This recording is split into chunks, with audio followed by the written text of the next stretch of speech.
Look around, and you will see a world entirely obsessed with velocity. We are constantly running, optimizing, and building, driven to never stop moving. From a very young age, we are handed a specific equation for how life works. We are taught that our human action and our output are exactly equal to our inherent personal value. So we step onto the treadmill. We chase degrees, climb corporate ladders, and try to self-actualize through relentless labor, hoping the next achievement will finally be enough.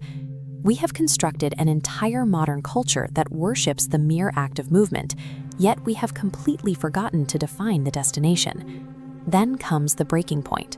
It happens quietly, usually right after someone does everything perfectly, reaches their ultimate goal, and realizes the societal equation they were promised simply does not work. This graph illustrates what psychologists call the arrival fallacy. You can see how expected happiness climbs steadily toward a goal, but actual happiness abruptly plummets the precise moment that finish line is crossed. Attaining the absolute peak of worldly success often leaves a person standing in the middle of their victory, feeling a heavy, hollow silence where the satisfaction was supposed to be. It is an ancient dilemma captured in the Book of Mark. What does it profit a man to gain the whole world and lose his soul?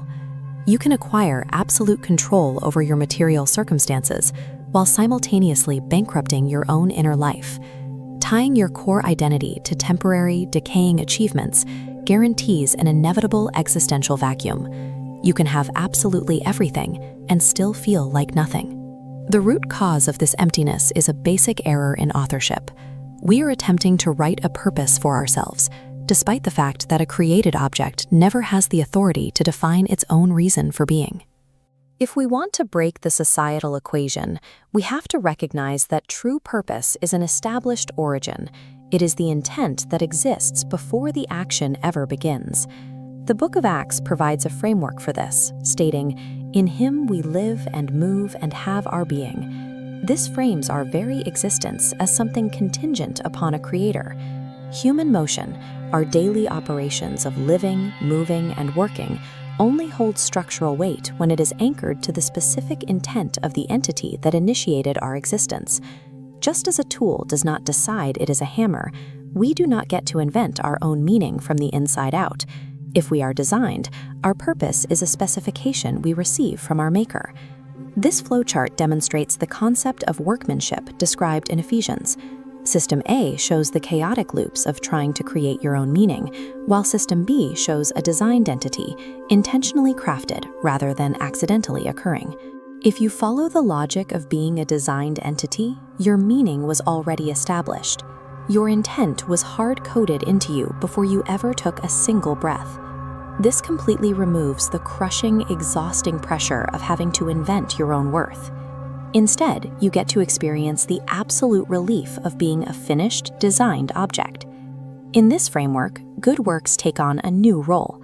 They become the natural, expected byproduct of how you were designed to function, rather than a currency you must earn to buy your right to exist. Understanding your status as a designed creation permanently destroys the burden of having to prove your own existence. When you embrace this framework, the dark, exhausting anxiety of modern hustle culture is replaced by a sharp, quiet confidence.